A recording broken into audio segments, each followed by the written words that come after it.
Assalamualaikum warahmatullahi wabarakatuh. Semangat pagi anak-anak. Untuk hari ini kita akan masuk ke dalam bahasan baru, yaitu mengenai virus. Nama tarif virus ini berhubungan dengan sesuatu yang menyebabkan kita belajar seperti ini ya, belajar jarak jauh. Di antaranya ada virus COVID-19 yang sedang mewabah saat ini. Nah, virus itu apa? Kemudian bagaimana awalnya ditemukan virus dan sebagainya akan kita bahas di video ini. Jadi silakan disimak videonya baik-baik ya.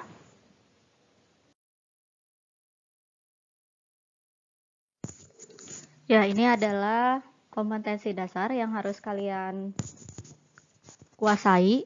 Untuk kompetensi pengetahuannya, kalian diharapkan bisa menganalisis struktur, replikasi, dan peran virus dalam kehidupan.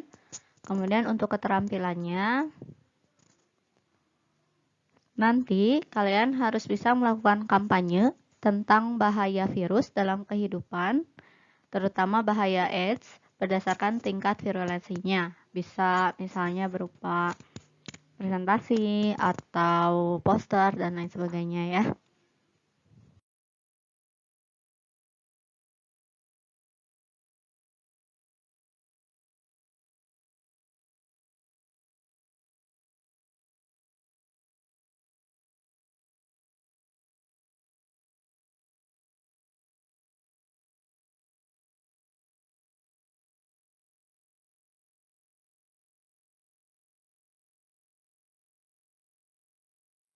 Nah, kita masuk ke bahasan pertama, yaitu tentang sejarah penemuan virus.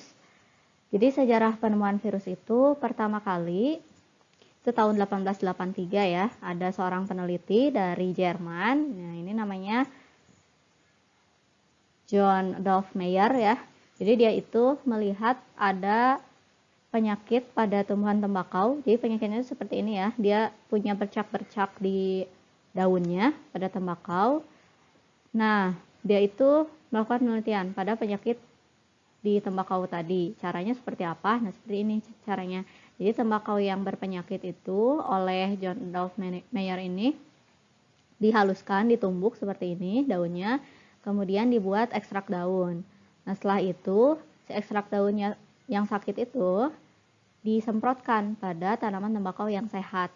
Nah, setelah itu ternyata tanaman tembakau yang sehat itu menjadi sakit. Nah, maka dia sekarang tahu bahwa di ekstrak daun itu ada sesuatu yang menyebabkan tumbuhan tembakau menjadi berpenyakit bercak-bercak seperti ini. Nah, kemudian selanjutnya pada tahun 1892 ya, selang lumayan lama ya, ada seorang peneliti lagi bernama Dmitri Ivanovsky ya. Jadi Dmitri Ivanovsky itu sama, dia juga menumbuk tembakau yang berpenyakit tadi, kemudian dia itu disaring. Nah, dia disaring menggunakan saringan bakteri. Jadi pada waktu itu tahun 1892 itu sudah ditemukan bakteri, tapi belum ada yang mengistilahkan virus itu belum ada, tapi bakteri sudah. Nah, kemudian si Dmitri ini dia menyaring ekstrak tembakau tadi dengan saringan bakteri. Kemudian dia semprotkan pada tanaman yang sehat. Nah, ternyata tanaman yang sehat itu masih terkena penyakit bercak-bercak. Nah, sehingga disimpulkan bahwa agen atau hal ya, atau sesuatu yang menyebabkan penyakit bercak-bercak pada tembakau itu dia lebih kecil daripada ukuran bakteri, karena dengan filtrat atau saringan bakteri itu dia bisa lolos. Itu percobaan Dmitri Ivanovsky dari Rusia ya. Kemudian selanjutnya tahun 1898, nah itu ada peneliti lagi yang bernama Martinus W. Beijering. Nah, jadi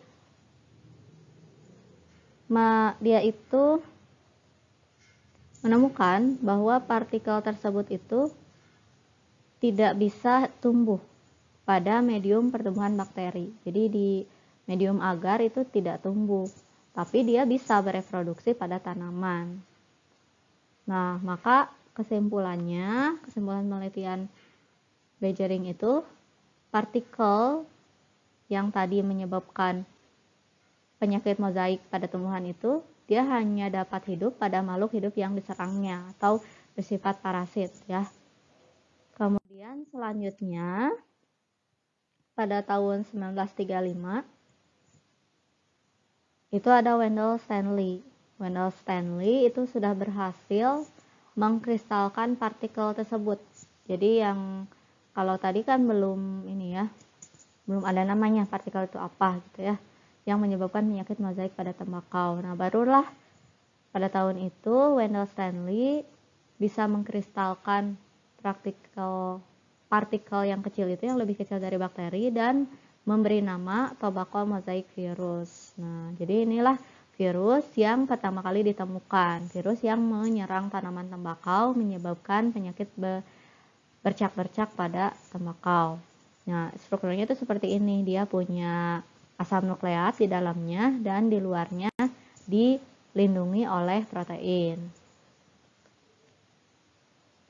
Nah, ini Wendell Stanley ya. Kemudian selanjutnya ada Bowden dan Piri. Ini rekan ya, berdua.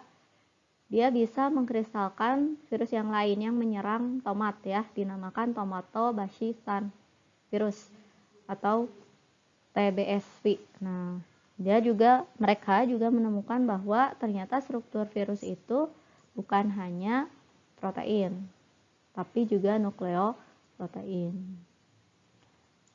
Ini Bowden dan Piri.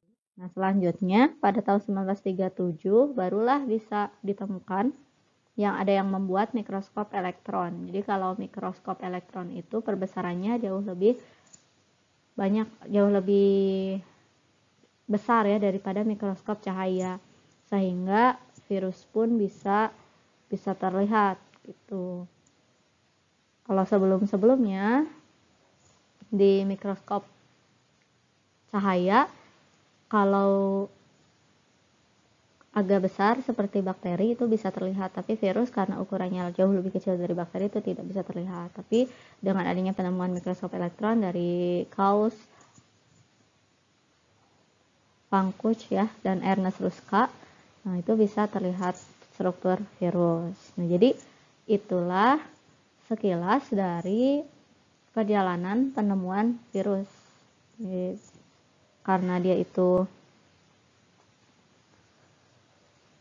memang menginfeksi ya, sehingga dinamakan virus itu berasal dari kata virion ya, yang artinya racun. Seperti itu singkat saja sejarah penemuan dari virus. Mudah-mudahan bisa dipahami. Mohon maaf jika ada kesalahan.